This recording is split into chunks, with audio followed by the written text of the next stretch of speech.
ঘন্টা পর শান্ত পরিস্থিতি। আজ ঢাবি ক্লাস পরীক্ষায় স্থগিত। কলেজের সামনে অবস্থানের ঘোষণা 7 কলেজের শিক্ষার্থীদের। আমাদের ভাইয়ের রক্ত নীলক্ষেতে জড়িয়েছে, সায়েন্স ল্যাবে জড়িয়েছে। এই রক্তের বিচার না হলে এই কর্মসূচি চলমান থাকবে। কর্মসূচি সেই দিনই প্রত্যাহার করব যখন ভার্সিটি ঘোষণা হবে। এই যারা এখানে হামলা করেছে তাদের বিচার হবে। খানাখন্দে বেহাল। লালমনিরহাটের তিস্তা বুড়িমারি মহাসড়কের বিভিন্ন অংশ সৃষ্টি হয়েছে ছোট বড় গর্তের। যানবাহন চলাচলে চরম দুর্ভোগ। ফেনীতে বাসাবাড়িতে গ্যাসের তীব্র সংকট। দিনের বেলায় জ্বলে না চুলা। মাটির চুলায় খড় লাকড়িতে রান্না। বিপাকে হাজারো গ্রাহক। মৌলভীবাজারে বেড়েছে আখের রস ও লালি গুড়ের কদর। বেচাকেনা হচ্ছে গ্রামাঞ্চল সহ শহরে। স্বল্প খরচে উৎপাদনে লাভবান প্রান্তিক চাষিরা। গাজার বাসিন্দাদের সরাতে ট্রাম্পের প্রস্তাবের নিন্দায় ফিলিস্তিনিরা। জর্ডানের প্রত্যাখ্যান। নিশ্চুপ মিশর। চাপের সংখ্যায় বিশ্লেষণ। এবং বিপিএলে দুপুরে ফরচুন বরিশালের মুখোমুখি হবে খুলনা টাইগার্স। সন্ধ্যায় দুর্বার রাজশাহীর প্রতিপক্ষ সিলেট স্ট্রাইকার্স। দেখছিলেন সংবাদ শিরোনাম, সঙ্গে আছি আমি ইশরাত জাহান মনি। এবারে বিস্তারিত। রাতভর ঢাকা বিশ্ববিদ্যালয় ও 7 কলেজের শিক্ষার্থীদের মধ্যে দফায় দফায় চলে ধাওয়া পাল্টা ধাওয়া। পরিস্থিতি নিয়ন্ত্রণে টিয়ারশেল ও সাউন্ড গ্রেনেড নিক্ষেপ করে পুলিশ। মোতায়েন করা হয় 4 প্লাটুন বিজিবি।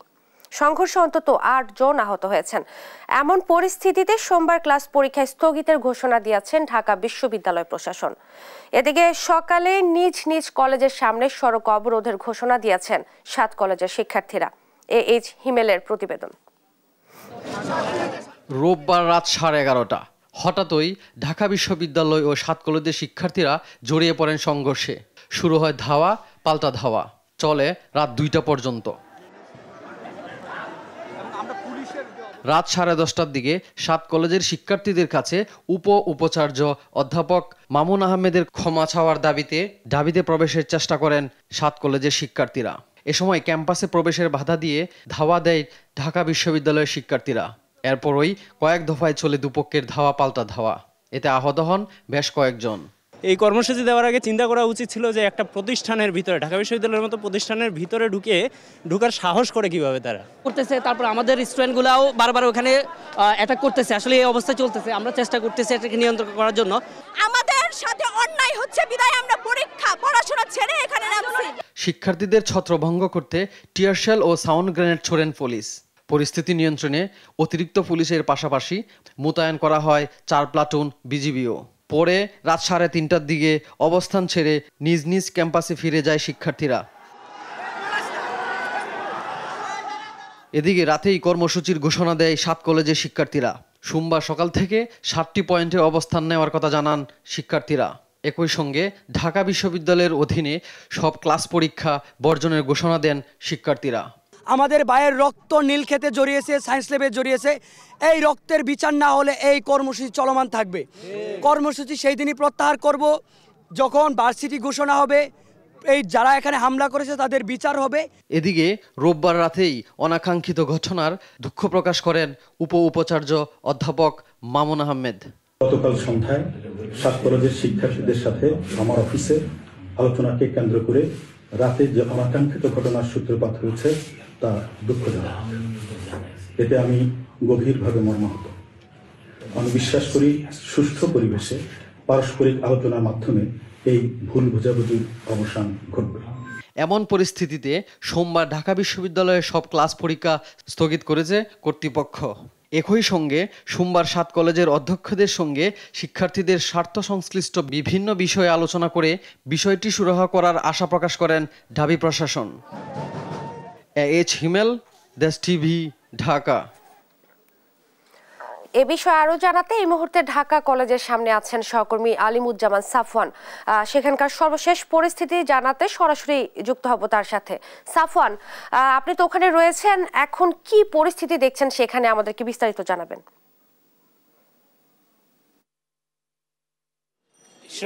সকাল থেকে আমরা ঢাকা কলেজ, ঢাকা বিশ্ববিদ্যালয়, নীলক্ষেত, সায়েন্স ল্যাব সহ এর যে আশেপাশে এলাকাগুলো রয়েছে সেসব এলাকায় আমরা ঘুরে দেখেছি। গতকাল রাতে যে সংঘর্ষের ঘটনাটি ঘটেছে তার প্রেক্ষিতে সকাল 9টার দিকে ঢাকা ব্লকের একটি কর্মসূচি দিয়েছিল ঢাকা কলেজের শিক্ষার্থীরা। তবে সেরকম কোনো কিছু এখন পর্যন্ত আমরা দেখতে পারিনি। তবে কিছুক্ষণ আগে আমরা যেমনটি জানতে পেরেছি যে ঢাকা কলেজের ভিতরে যে শহীদ মিনারটি রয়েছে সেখানে তাদের পক্ষ থেকে একটি সংবাদ সম্মেলন করার কথা রয়েছে।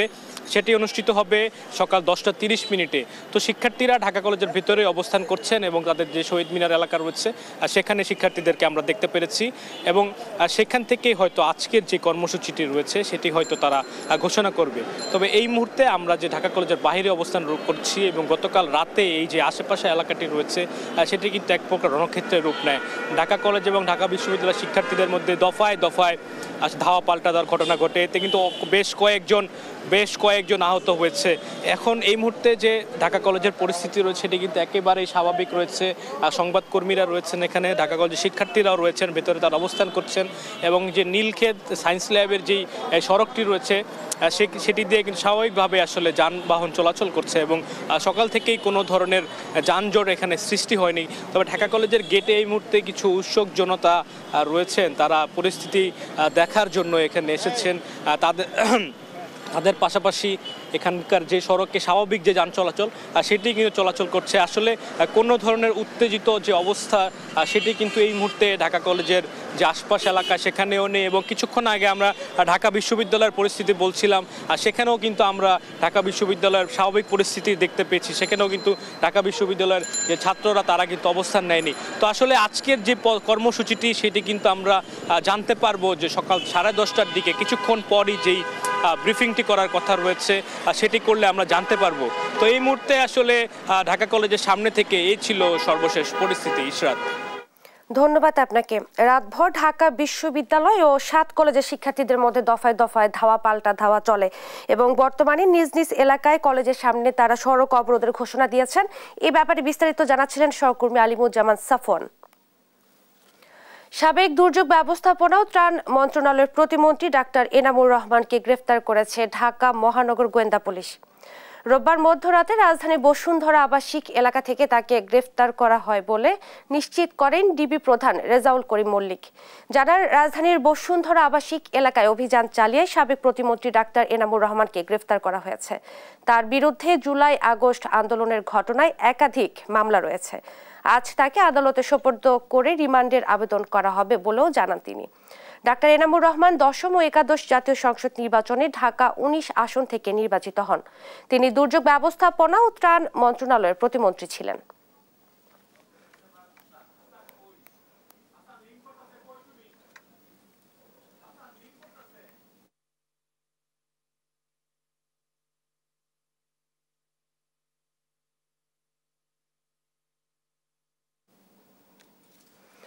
এই মুহূর্তে নিম্ন আদালতে আছেন সহকর্মী হাসান মাহমুদ। সেখানকার সর্বশেষ পরিস্থিতি জানাতে সরাসরি যুক্ত হব তার সঙ্গে। হাসান, আজ তো কয়েকটি গুরুত্বপূর্ণ মামলার শুনানি হবার কথা রয়েছে, এ নিয়ে কি তথ্য রয়েছে আপনার কাছে আমাদেরকে জানাবেন।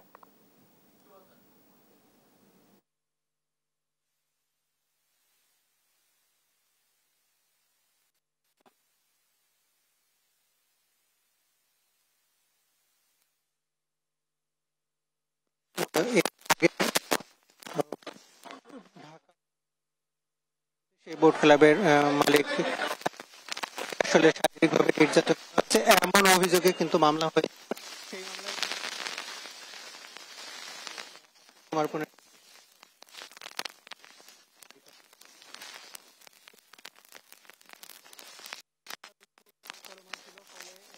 কয়েকবার আসলে তিনি হাজিরা দিয়েছিলেন। তিনি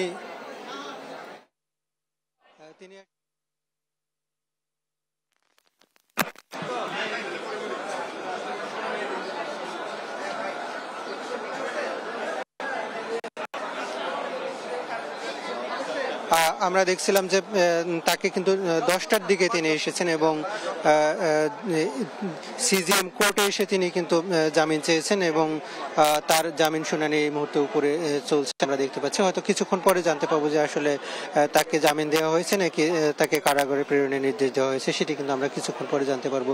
তো আপনাকে একটু জানিয়ে রাখি, এর আগে কিন্তু একাধিক মামলায় সাবেক তথ্যমন্ত্রী হাসানুল হক ইনু সহ আইসিটি প্রতিমন্ত্রী জুনায়েদ আহমেদ পলক, শিক্ষামন্ত্রী আরো কয়েকজনকে আসলে আজকে আদালতে হাজির করা হয়েছে এবং তাদেরকে কিন্তু সিএমএম কোর্টে তোলা হয়েছে। এর পাশাপাশি আসলে দুইটি কোর্টে, সিএমএম কোর্টে এবং সিজিএম কোর্টে কিন্তু একাধিক মামলা আসলে চলমান রয়েছে। ফলে আদালত চত্বরে কিন্তু বাড়তি নিরাপত্তার ব্যবস্থা করেছে এখানকার পুলিশ প্রশাসনের সঙ্গে আইন শৃঙ্খলা রক্ষাকারী বাহিনী কিন্তু ব্যাপক মোতায়েন করা হয়েছে। যেহেতু সবগুলো আসামি আসলে ভিআইপি কাতারে পড়ে, ফলে তাদের জন্য বাড়তি নিরাপত্তার ব্যবস্থা করেছে। বিশেষ করে পরিমণি যখন আদালতে এসে তখন কিন্তু নানাভাবে আসলে অনেকটা বিশৃঙ্খলা পরিস্থিতি তৈরি হয়। তবে আইন শৃঙ্খলা রক্ষাকারী বাহিনীর সদস্যরা কিন্তু যথেষ্ট ধৈর্যের সঙ্গে এবং সেগুলো মোকাবেলা করেছে এবং এখন পর্যন্ত কোনো ধরনের ওইরকম বিপর্যয়ের সংবাদ পাওয়া যায়নি। তবে পরিমণির মামলাটি যেহেতু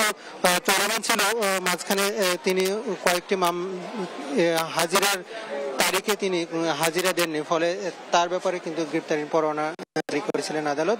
তবে এখন পর্যন্ত তিনি যেহেতু আদালতে এসে আত্মসমর্পণ করেছেন এবং জামিন আবেদন করেছেন, তার মামলার বিষয়টি হয়তো আমরা আর কিছুক্ষণ পরে জানতে পারবো যে তাকে জামিন দেওয়া হবে নাকি কারাগারে প্রেরণ করা হবে, সেটা আমরা কিছুক্ষণ পরে জানতে পারবো। তো এই ছিল আমার কাছে জজ কোর্ট এলাকা থেকে সবশেষ পরিস্থিতি। ধন্যবাদ আপনাকে। আজ কয়েকটি গুরুত্বপূর্ণ মামলা শুনানি হবার কথা রয়েছে নিম্ন আদালত থেকে। এই ব্যাপারে বিস্তারিত জানাচ্ছিলেন সহকর্মী হাসান মাহমুদ। এবার অন্য প্রসঙ্গ। খানাখন্দে বেহাল দশা লালমনিরহাটের তিস্তা বুড়িমারি মহাসড়কের মহেন্দ্রনগর মোস্তফা অংশের অধিকাংশ জায়গায় উপরিভাগ সরে সৃষ্টি হয়েছে ছোট বড় গর্তের। এতে ঝুঁকি নিয়ে চলছে বুড়িমারি স্থলবন্দর থেকে আসা ৮ শতাধিক ভারী ট্রাক সহ ছোট বড় যানবাহন। পথচারী যানবাহন চালক ও স্থানীয়রা বলছেন, কিছুদিন পর পর সড়কের সংস্কার করলেও তা দীর্ঘস্থায়ী হয় না। লালমনিরহাট থেকে জামাল বাদশার প্রতিবেদনে বিস্তারিত। লালমনিরহাটের বুড়িমারি তিস্তা মহাসড়ক, যার প্রশস্ততা মাত্র 18 ফুট, বর্তমানে বেহাল অবস্থা রয়েছে সড়কটি। 8 বছর আগে মহেন্দ্রনগর থেকে মোস্তফি পর্যন্ত 7 কিলোমিটার অংশ এলজিডি থেকে সড়ক ও জনপথ বিভাগে হস্তান্তর হয়। এরপর থেকে প্রতি বছর এই অংশে সংস্কারে কোটি কোটি টাকা খরচ হলেও সড়কের প্রশস্ততা বাড়ানো হয়নি। সড়কের বেশিরভাগ অংশে পাথর পিচ উঠে গিয়ে ছোট বড় গর্ত তৈরি হয়েছে, যা দুর্ঘটনার কারণ। এই সড়ক দিয়ে ভারী ট্রাক সহ ছোট বড় সব ধরনের যানবাহন ঝুঁকি নিয়ে চলছে। স্থানীয় বাসিন্দা ও চালকরা বলছেন, সড়কের মান ভালো না হওয়ায় সংস্কারের পরও সড়ক দ্রুত পূর্বের অবস্থায় ফিরে যায়। তারা সড়কের প্রশস্ততা বৃদ্ধি ও মানসম্মত সংস্কারের দাবি জানাচ্ছেন। সুযোগও নাই, রাস্তার পাশে কোনো এক্সট্রা কোনো রাস্তাও নাই। আর রাস্তাটা আমার মনে হয় যে আসলে এই যে বললো ডিজিটাল বাংলাদেশ, আমার মনে হয় সর্বনিম্ন যদি কোয়ালিটি হয় বাংলাদেশের এই লালমনিরহাট জেলার এই রাস্তাটাই শুধু নিম্ন মানের এখনো পর্যন্ত আছে। এই রাস্তা ভেঙে চুরে দেখা যাচ্ছে, আবারও এই মাল সামরা দিয়ে আবারও দেখা গেছে এগুলা দিয়ে রাস্তা সেরে দিয়ে দেয়। আজকে 2 দিন আগে আমার টিউবের মাথা ভাঙলো, অ্যাক্সেল ভাঙলো, 60,000 টাকা লাগছে। তবে সড়ক সংস্কারে উদ্যোগ রয়েছে, শীঘ্রই ঠিকাদার নিয়োগ করা হবে বলে জানান এই কর্মকর্তা। ওখানে একটা ডিজিট পেমেন্ট ওয়ার্ক হয়েছে 49 লাখ টাকা, আর আমার বিভাগীয়ভাবে রুটিন মেইনটেন্যান্সের কাজ হয়েছে, এটি আমার তথ্য আছে। আর সড়ক ও জনপথ বিভাগের নির্বাহী প্রকৌশলী জানিয়েছেন, সড়কটির সংস্কার কাজ সড়ক ও জনপথ বিভাগের বিভাগীয় কাজ হিসেবে চলমান রয়েছে। সম্প্রতি এই কাজের পিএমপির আওতায় এটা টেন্ডার হয়েছে এবং ইভলিউশনে অনুমোদনের প্রক্রিয়াধীন রয়েছে। প্রতি বছর কোটি কোটি টাকা ব্যয় হলেও সড়ক সংস্কারের মান নিয়ে প্রশ্ন উঠছে। সড়কের প্রশস্ততা বাড়ানোর পাশাপাশি টেকসই সংস্কারে সরকারের নজরদারি দেখতে চান স্থানীয়রা। জামাল বাদশা, দেশ টিভি, লালমনিরহাট। ফেনীতে দীর্ঘদিন দিনের বেলা গ্যাস না থাকায় চরম ভোগান্তির শিকার হচ্ছেন আবাসিক গ্রাহকরা। মাটি ও ইটের চুলা বানিয়ে খড় লাকড়ি জ্বালিয়ে রান্নাবান্না করতে হচ্ছে বাসিন্দাদের। এমন পরিস্থিতিতে কর্তৃপক্ষের নজরদারি না থাকাকেই দুষছেন ভুক্তভোগীরা। তবে সংকট সমাধানে কাজ করার কথা জানায় বাখরাবাদ গ্যাস ডিস্ট্রিবিউশন কোম্পানির কর্মকর্তারা। ফেনী থেকে সহকর্মী তোফায়েল আহমেদ নীলর পাঠানো প্রতিবেদন, জানাচ্ছেন টুম্পা আফরোজ। গ্যাসের সংযোগ রয়েছে, কিন্তু দিনের বেলায় জ্বলছে না চুলা। এমন গ্যাস সংকটে দীর্ঘদিন ধরে দুর্ভোগে ফেনীর মানুষ। ফেনী শহরের দাউদপুর চৌধুরী বাড়ি, আরামবাগ, মাস্টারপাড়া, কদলগাজী রোড, রামপুর এলাকা সহ পুরো জেলাতে গত 5 বছর ধরে দিনের বেশিরভাগ সময় চাহিদা মতো গ্যাস পাচ্ছেন না বাসিন্দারা। প্রতি বছর এসব এলাকায় গ্যাসের সমস্যা হলেও বর্তমানে তা অসহনীয় পর্যায়ে। সকাল 6টা থেকে রাত 12টা পর্যন্ত গ্যাস না থাকায় গৃহিণীদের গভীর রাতে রান্না করতে হয়। বিকল্প হিসেবে কিনতে হচ্ছে এলপি গ্যাস সিলিন্ডার কিংবা বৈদ্যুতিক চুলা। বহুতল ভবন ও দালান ঘরের বাসিন্দাদের অনেকেই মাটি ও ইটের চুলা বানিয়ে খড় লাকড়ি ব্যবহার করে রান্না করছেন। নিয়মিত বিল পরিশোধ করেও লাইনের গ্যাস না পাওয়ায় এলাকার মানুষ। লাকড়ি চুলা আছে, সিলিন্ডার আছে, গ্যাসের পয়সা দিয়ে সিলিন্ডার পয়সা দিয়ে লাকড়িও ব্যবহার করি। বাবা আন্ডাই কষ্ট করি, ছোট বাচ্চাকে চলে স্কুলে যাইতে অনেক সমস্যা। কেন সকালবেলায় টিফিন দিতে হয় না, কিছু দিতে হয় না, রান্না করে খেতে পাচ্ছি না। সবার পক্ষে তো আর সিলিন্ডার ইউজ করা সম্ভব না, মাটির চুলায় রান্না করতে হয় আমাদেরকে। মাস শেষে আপনার গ্যাসের বিলও দেওয়া লাগতেছে, ওদিকে আপনার মনে করেন সিলিন্ডার গ্যাসও নিতে হচ্ছে। আমরা সাফারিং আর কি। সকালে নাস্তা না খেয়ে বাচ্চারা যায় স্কুলে। গত বছরের থেকেও কমপ্লেইন তো দিতেছে, কমপ্লেইন তো কোনো লাভ নাই। মানে ফজরের নামাজে 2 ঘন্টা আগে উঠে ফাঁক করি, ফজরের নামাজ শেষে গ্যাস আর থাকে না। নিরবিচ্ছিন্ন গ্যাস সরবরাহ নিশ্চিতে প্রকল্পপত্র পাঠানো হয়েছে জানিয়ে এরই মধ্যে সংকট কিছুটা কেটেছে বলে দাবি করেন এই কর্মকর্তা। গ্যাস সংকট উত্তরণে আমরা কাজ করতেছি। 10 PSI চাপ উন্নতি ঘটানো হয়েছে, যে কারণে ফেনী অনেক অঞ্চলে কিন্তু গ্যাসের চাপ আগের চেয়ে বৃদ্ধি পেয়েছে বলে আমাদের কাছে খবর আছে। দ্রুত গ্যাস সংকট নিরসনে ব্যবস্থা নেয়ার দাবি ফেনীবাসীর। নিউজ ডেস্ক, দেশ টিভি। লালমনিরহাটে তিস্তা বুড়িমারি মহাসড়কের মহেন্দ্রনগর মোস্তাফি অংশ ভরে গেছে খানাখন্দে। এই ব্যাপারে আরো জানাতে সরাসরি যুক্ত হচ্ছেন সহকর্মী জামাল বাদশা। সমস্যার সমাধানে কর্তৃপক্ষ কি কোনো ব্যবস্থা নিয়েছে কিনা জানাবেন। লালমনিরহাট থেকে তিস্তা পর্যন্ত যে মহাসড়ক রয়েছে, এই মহাসড়কের প্রশস্ততা কিন্তু একেবারেই কম, অর্থাৎ 18 ফিট প্রশস্তের মহেন্দ্রনগর থেকে মোস্তফি অংশে কিন্তু একেবারে খানাখন্দে ভরে গেছে। বলা যায় যান চলাচলের অনুপযুক্ত হলেও কিন্তু ঝুঁকি নিয়েই এই মহাসড়ক দিয়ে বুড়িমারি থেকে ছেড়ে আসা 700 থেকে 800টি ট্রাক এবং ট্রাক সহ সব ধরনের যানবাহন কিন্তু এই ঝুঁকিপূর্ণ সড়ক দিয়ে চলাচল করছে। এবং সড়ক সংস্কারের ক্ষেত্রে কী ধরনের উদ্যোগ নিয়েছে আমরা লালমনিরহাটের সড়ক ও জনপথ বিভাগের কর্মকর্তাদের কাছে জানতে চাইছিলাম। তারা যেটি জানিয়েছেন যে এই মহেন্দ্রনগর থেকে মোস্তফি অংশের বিগত সময়ে সড়ক ও জনপথ বিভাগের বিভাগীয় কাজের অংশ হিসেবে সংস্কার তারা করছে এবং এই কাজ কিন্তু এখনো তারা চলমান রয়েছে। তবে আমরা কিন্তু গত কয়েকদিন এই রাস্তায় খবর নিয়ে দেখেছি এবং যানবাহন চালক এবং স্থানীয় বাসিন্দারা জানিয়েছেন যে গত কয়েকদিন ধরে কিন্তু এই সড়কের সংস্কার কাজে কিন্তু তারা তেমন কোনো উদ্যোগ আসলে দেখেনি। এছাড়া চালকরা জানিয়েছেন যে সড়কের সংস্কার কাজ কিন্তু চলমান মাঝে মাঝে থাকলেও সেই সড়কের সংস্কার কাজ কিন্তু আসলে খুব একটি কাজে আসছে না। অর্থাৎ সংস্কারের কিছুদিন পরেই কিন্তু আবারও একই ধরনের চিত্র কিন্তু আসলে ফিরে আসতেছে। সব মিলিয়ে যদি বলতে চাই এবং দেখাতে চাই যে মহেন্দ্রনগর থেকে মোস্তফির এই সড়কটির বিগত 8 বছর আগে এলজিডির কাছ থেকে সড়ক ও জনপথ বিভাগের কাছে হস্তান্তর করা হয় এবং হস্তান্তরের পর থেকে এই সড়কে কি পরিমাণ ব্যয় হয়েছে এটি আমরা জানতে চেয়েছিলাম সংস্কারের পেছনে। সেটি কিন্তু আসলে আমাদেরকে কিন্তু নির্ধারিত করে বলতে পারেনি সড়ক ও জনপথ বিভাগ।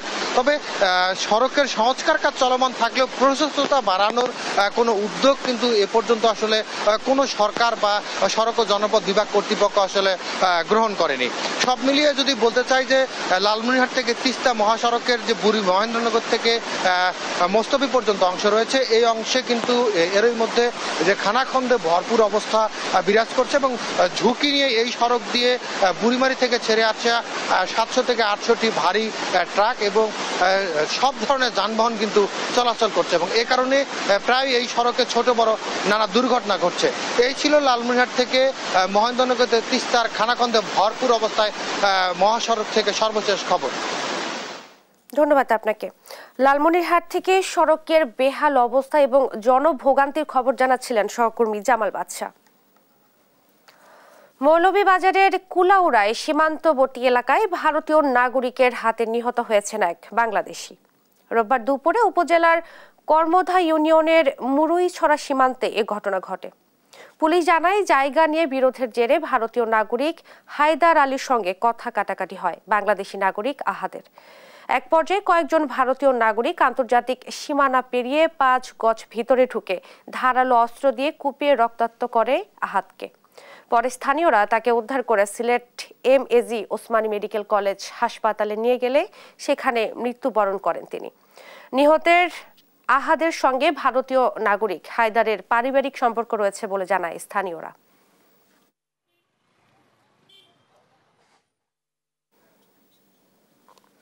মৌলভীবাজারে বেড়েছে আখের রস ও লালি গুড়ের কদর। বেচাকেনা হচ্ছে গ্রামাঞ্চল সহ শহরেও। স্বল্প খরচে উৎপাদনে লাভবান হচ্ছেন প্রান্তিক চাষিরা।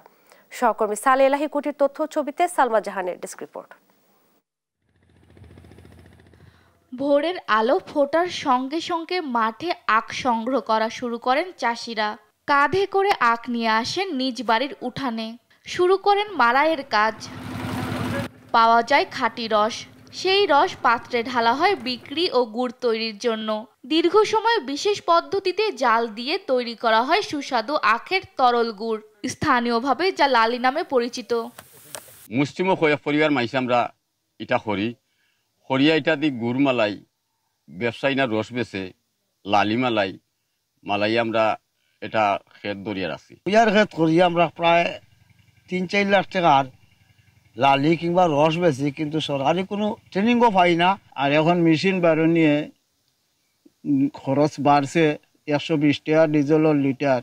এটা খরচ দিয়া খামলা খরচ দিয়া ব্যবসা কম হয়। খেজুরের রসে নিপা ভাইরাসের আতঙ্কে অনেকেই ঝুঁকছেন আখের রস ও লালিতে, যা শীতকালীন পিঠাপুলিকে আরো সুস্বাদু করে। খুব সকালাই আইয়া রস নেই, পিওর রস নেওয়ার পরে মানুষের চাহিদা আছে, মানুষের রস খাই, আমরা এলাকার রস বেশি। আপনার রস খাইলাম, খুব সুস্বাদু রস। আর রাস্তার পাশে যে রসগুলা বেছে এগুলা থাকে, এগুলা খুব ভালো। আমরা সামনেও তারা প্রক্রিয়া করিয়া বা সুন্দর করি পরিবেশন করিয়া দিছে আমরা রে, হইলে সবটাও ঠিক আছে, হইলে দামটা একটু বেশি পড়ে যায়। গ্রাম বাংলার ঐতিহ্য ধরে রাখার জন্য আখের লালি গুড় বিক্রি করে যাচ্ছেন চাষিরা। রং কিংবা স্বাদ বাড়ানোর জন্য কৃত্রিম কোনো কিছু ব্যবহার করা হয় না। আমার বাপ দাদার এই ঐতিহ্যটা আমি ধরিয়া রাখছি। এখান থেকে আমি প্রায় 27 বছর যাবৎ আমি আখর চাষ করি এবং আখ থাকি আমি রস গুড় লালি এগুলা বানাই। এটাতে কোনো ভেজাল নাই, এটা অরিজিনাল খাঁটি জিনিস। এদিকে আখ চাষে কৃষকদের সহযোগিতার কথা জানান জেলা কৃষি কর্মকর্তা। আখের ফলন ভালো হয়েছে এবং গুড় হিসেবে ব্যবহার হচ্ছে। আমরা আশা করছি কৃষক ভাইদেরকে নিয়ে আগামীতে প্রশিক্ষণ এবং উন্নত জাতের চারা বা কলমের চারা দেওয়া যায়, সেই জন্য বিশেষ উদ্যোগ গ্রহণ করছি। চলতি মৌসুমে মৌলভীবাজারের 7টি উপজেলায় 25 হেক্টর জমিতে আখ চাষ হয়েছে। আনুমানিক 4000 টন আখ থেকে প্রায় কোটি টাকার লালি গুড় তৈরি ও বিক্রি হবে, এমনটাই ধারণা কৃষি বিভাগের। নিউজ ডেস্ক, দেশ টিভি। বাংলা ভাষায় সনেট এবং অমিত্রাক্ষর ছন্দের প্রবর্তক কবি মাইকেল মধুসূদন দত্তের জন্মবার্ষিকী উপলক্ষে যশোরের সাগরদাড়িতে প্রতিবারের মতো এবারও আয়োজিত হচ্ছে 7 দিনব্যাপী মধুমেলা। চলবে 30 জানুয়ারি পর্যন্ত। সহকর্মী সালাউদ্দিন সাগরের রিপোর্ট, জানাচ্ছেন নুসরাত শোভা। মাইকেল মধুসূদন দত্তের 201তম জন্মবার্ষিকী উপলক্ষে কবির বাস্তুভিটা যশোরের কেশবপুর উপজেলার সাগরদাড়ির কপোতাক্ষ নদের তীরে বসেছে 7 দিনব্যাপী মধুমেলা। অনেকদিন পরে এখানে আসছি, আশেপাশে অনেক সুন্দর জায়গা। এটা হচ্ছে যে আপনার মাইকেল মধুসূদন দত্ত মেলা প্রতি বছরই হয় এখানে। ছোট বাচ্চাদের নিয়ে আছে, নাগরদোল্লা আছে, নৌকা আছে, মোটরসাইকেল খেলা আছে, অনেক কিছু আছে, সার্কাস আছে। আমাদের খুব ভালো লেগেছে দেখি। অনেক রকম মিষ্টি থেকে আসলেই খুব লোভ লাগলো। পাশ থেকে মিষ্টি খাওয়ালো দোকানদার, ভালোবেসে মিষ্টিটা আসলে অনেক সুন্দর। তার জন্মদিন ঘিরে প্রতি বছরই এ মেলার আয়োজন করে জেলা প্রশাসন। কবিকে নিয়ে আলোচনা সভার মাধ্যমে হয় মেলার উদ্বোধন, ছিল সাংস্কৃতিক অনুষ্ঠান ও শিশুদের জন্য বিভিন্ন খেলাধুলার আয়োজনও। মেলায় বসেছে প্রায় 3 শতাধিক স্টল। এসব স্টলে বিক্রি হচ্ছে জামা, জুতা, ব্যাগ সহ নানান জিনিসপত্র। বিশেষ করে হরেক রকমের বাহারি মিষ্টি খেতে দূর দূরান্ত থেকে ছুটে আসছেন অনেকে। প্রথম দিনের বেচাকেনাতে খুশি ব্যবসায়ীরা। আমাদের এই শেখ মিষ্টান্ন ভান্ডারে অনেক বিভিন্ন আইটেমের মিষ্টি পাওয়া যায়, ল্যাংচা মিষ্টি, তারপরে আপনার কোলবালিশ মিষ্টি। মেলার পরিবেশ তো ভালোই বুঝে যাচ্ছে। আমি 3-4 বছর যাবত আসি, আজকের পরিস্থিতি ভালো, আগামী দিনগুলো আরো ভালো আশা করতেছি। ঐতিহ্যবাহী মেলাকে ঘিরে সার্বিক নিরাপত্তা ব্যবস্থা গ্রহণ করা হয়েছে বলে জানান জেলা প্রশাসক। এই মেলাকে একেবারে সুন্দর সুশৃঙ্খল করার জন্য যে পরিমাণ নিরাপত্তা দরকার, আমাদের পুলিশ আছে, আনসার আছে, এখানে আমাদের র্যাব কাজ করছে, আমাদের ইন্টেলিজেন্সগুলো কাজ করছে। পাশাপাশি যদি ওইরকম প্রয়োজন হয় আমাদের বিজিবির সাথেও আমাদের যোগাযোগ আছে, তারাও রেডি থাকবে। কবির জন্মদিনে তার স্মরণে আয়োজিত এ মেলা আনন্দে নতুন মাত্রা যোগ করে বলছেন সংশ্লিষ্টরা। নিউজ ডেস্ক, দেশ টিভি।